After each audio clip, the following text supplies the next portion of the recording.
राधे राधे राधे बोल मना।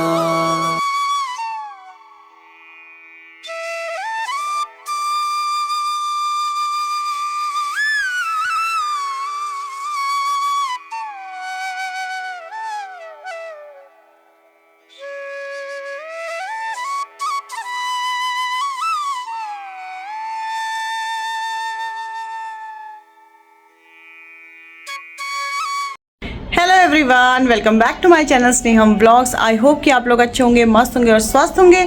तो आज एक नया व्लॉग है और नया डे है। तो मैं पहुंच चुकी हूं वृंदावन, जो कि हमारी रिलीजियस जर्नी का लास्ट पड़ाव है। और हमने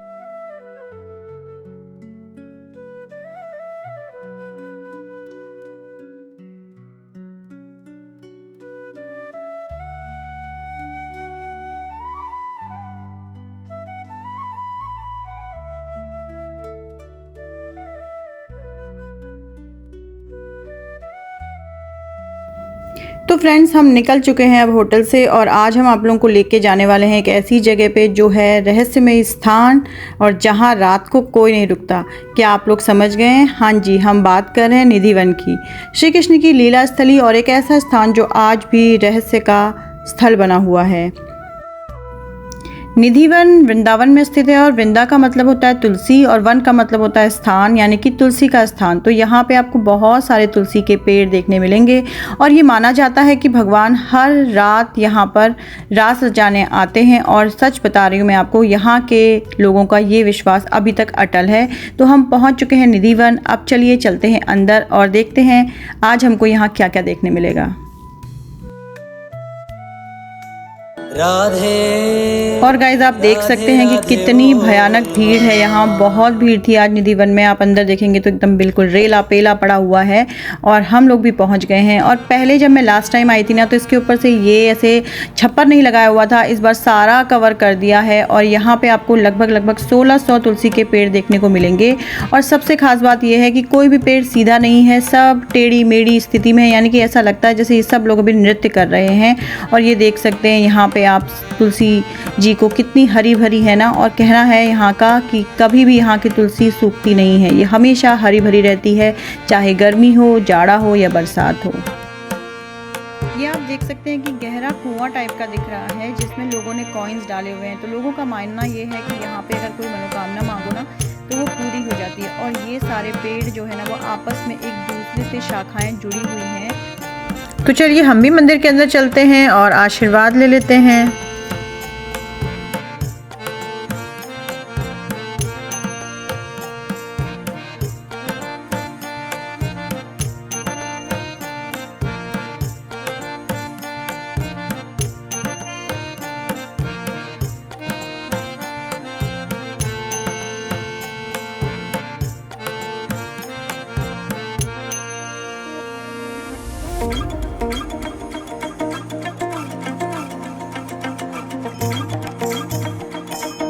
और अब हम आ पहुँचे हैं रंग महल, जहाँ पर हर रात को राधा रानी जी का और श्री कृष्ण जी का श्रृंगार किया जाता है। वहाँ पे दान, दातुन, मंजन, पान, बिस्तर, पानी, भोजन इत्यादि रखा जाता है और सब कुछ सुबह अस्त व्यस्त मिलता है, जैसे कि कोई वहाँ पर आया हो और रुका हो। यही चीज़ें हैं जो कि हमारे इस विश्वास को और बढ़ाती हैं कि हाँ, सही में श्री कृष्ण और राधा रानी यहाँ आके ज़रूर रास करते होंगे।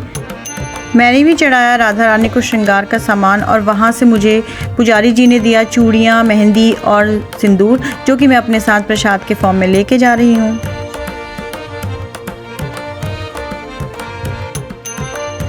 और मैंने जब यहाँ लोगों से पूछा, मतलब यहाँ के जो सेवक हैं उनसे पूछा, तो उन्होंने बताया कि हाँ, सूर्यास्त के बाद यहाँ रुकना सख्त मना है। जो भी कभी यहाँ रुका है वो या तो पागल हो गया है या फिर लौट कर नहीं आया है। और इसके लिए ना यहाँ पे बहुत सारी समाधियाँ भी स्थित हैं, जो मैं आपको आगे दिखा रही हूँ। तो ये मान्यता है कि जो भी यहाँ आया था और सुबह वो यहाँ मृत पाया गया, तो उसकी समाधि यहाँ पे लगा दी गई है as a token of remembrance.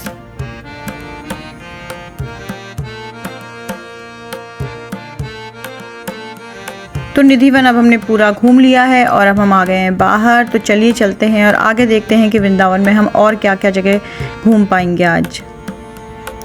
लेकिन गाइज़ मैं आप लोगों को बताना चाहती हूँ कि आज के दिन वृंदावन में बहुत भीड़ थी, बहुत ज़्यादा भीड़ थी, क्योंकि प्रेमानंद जी महाराज का बर्थडे आने वाला था जिस टाइम पे हम लोग गए हैं। तो उस वजह से यहाँ पे दीक्षांत लोग और जो भी जितने भी श्रद्धालु हैं बहुत सारे आए हुए थे, तो बहुत ज़्यादा भीड़ थी। फिर हमने सोचा कि यार कुछ खा लेते हैं, क्योंकि अब कुछ भूख तो लग गई है, और अगर कचौड़ी समोसे सब हाथ में दिखे ना तो भूख तो और तेज़ हो जाती है।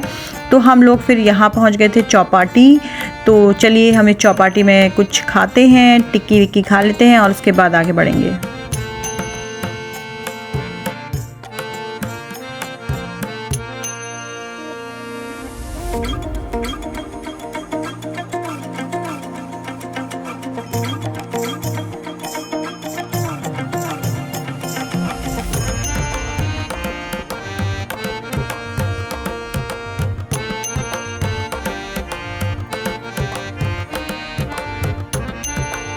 A few moments later. उसके बाद हो गई थी ऑलमोस्ट शाम और हम लोग पहुँचे प्रेम मंदिर। और प्रेम मंदिर में आप देखिए कितनी भीड़ है। क्या लग रहा है आपको, क्या हम अंदर जा पाएंगे? क्या हमारा अंदर जा पाना पॉसिबल हो पाएगा या नहीं? बहुत भीड़ थी गाइस, बहुत भीड़ थी। It was too much crowd there कि हमने तो एक बार सोचा कि हम अंदर जाएं या ना जाएं, कुछ समझ में नहीं आ रहा है। राधे राधे राधे बोल मना। प्रेम मंदिर की शुरुआत होती है इस भव्य द्वार से, जो कि कितना ही सुंदर दिख रहा है। सफाई और हर चीज़ यहाँ पे बहुत ही अनुपम है। इस मंदिर का निर्माण कराया है जगत गुरु श्री कृपालु जी महाराज ने, और ये मंदिर भी राधा कृष्ण के प्रेम को ही समर्पित है।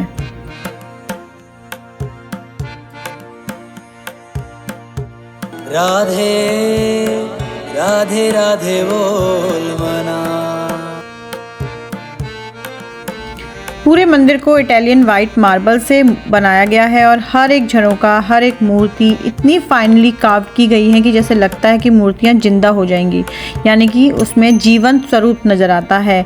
मंदिर के अंदर राधा कृष्ण की लीलाओं को दर्शाया गया है, और गोवर्धन लीला, कालिया नाग, माखन चोरी और उनका दिव्य राज भी दिखाया गया है। तो इस मंदिर की भव्यता तो देखते ही बनती है।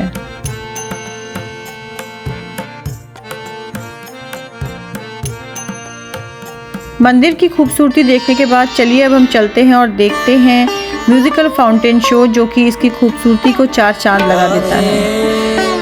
राधे राधे बोल। और यहाँ पे चलते हैं भक्ति भरे गीत, लेकिन वो तो मैं आपको नहीं दिखा सकती हूँ। और ये सिंपली मैजिकल शो है, आप देख सकते हैं कितना ही अच्छा लग रहा है, और राधे राधे के जाप के साथ तो ये कितना ही सुंदर लगेगा। राधे राधे राधे बोल मना।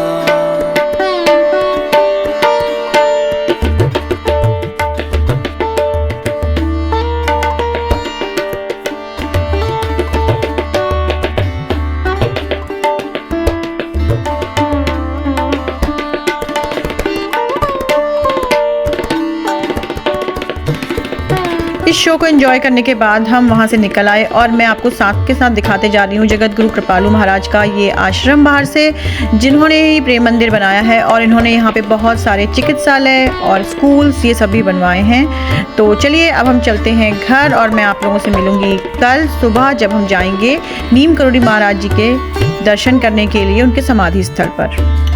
The next day.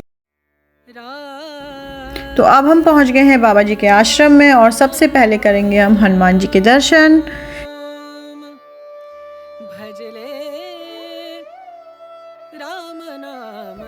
Hanuman ji के दर्शन करने के बाद अब हम कर लेते हैं इस प्रांगण की परिक्रमा, और फिर आपको लेके चलेंगे आगे समाधि स्थल की ओर।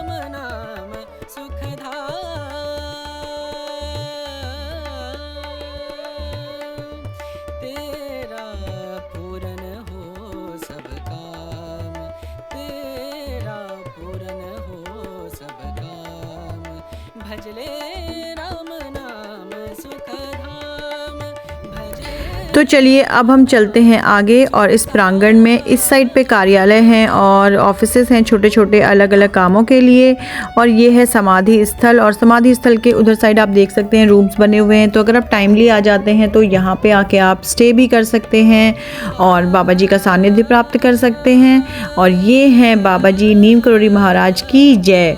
तो आज नीम करोड़ी बाबा जी को कौन नहीं जानता, मार्क जुकरबर्ग और एलन मस्क भी उनके शिष्य हैं और उनके उपासक हैं। तो हम भी पहुंच गए हैं बाबा जी का आशीर्वाद लेने के लिए। तो आइए बाबा जी का आशीर्वाद ले लेते हैं। करे निरंतर संत समागम करे निरंतर जग से हो परार। अब मैं आपको लेके चलती हूँ बाबा जी की कुटिया में, और यहाँ पे आके इसके स्पर्श मात्र से ऐसा लगता है जैसे बाबा जी का आशीर्वाद हमें मिल गया हो और मन के सारे अंधकार और निगेटिविटी दूर हो जाती है और एक पॉजिटिविटी सी मन में आ जाती है। तो चलिए पूरे हम इस कुटिया के और इस पूरे प्रांगण के दर्शन कर लेते हैं और सिद्धि माँ की कुटिया में चलते हैं। यहाँ पे हम सिद्धि माँ का भी आशीर्वाद ले लेते हैं। भजले राम नाम सुखधाम भजले राम। अब हम आगे चलते हैं और इस रूम में चलते हैं और यहाँ पे हम देखेंगे कि यहाँ पे ना बाबा जी के बाल्यकाल से लेके जब भी वो जैसे कि वो तपस्वी के फॉर्म में थे और उसके बाद कैसे कैसे वो नीम करोड़ी बाबा जी बन गए और उनके जीवन की जो प्रमुख घटनाएं थी ना वो यहाँ पे अंकित की गई हैं। तो मैं इसको पढ़ पढ़ के तो आपको नहीं सुना सकती, लेकिन मैं आपको एक झलक इस सब की आपको दिखा रही हूँ। अब हम आ गए हैं बाहर और अब कर लेते हैं महादेव के दर्शन। हर हर महादेव। और इस जर्नी को यहीं पे विराम देते हैं। अब हम निकल रहे हैं अपने घर नोएडा की ओर। तो आप लोगों को कैसा लगा ये व्लॉग ज़रूर बताइएगा कमेंट सेक्शन में। आई होप कि आप लोगों को अच्छा लगा होगा और मैं मिलूंगी आपसे नेक्स्ट व्लॉग में। तब तक के लिए bye. Keep watching, keep loving and keep capturing.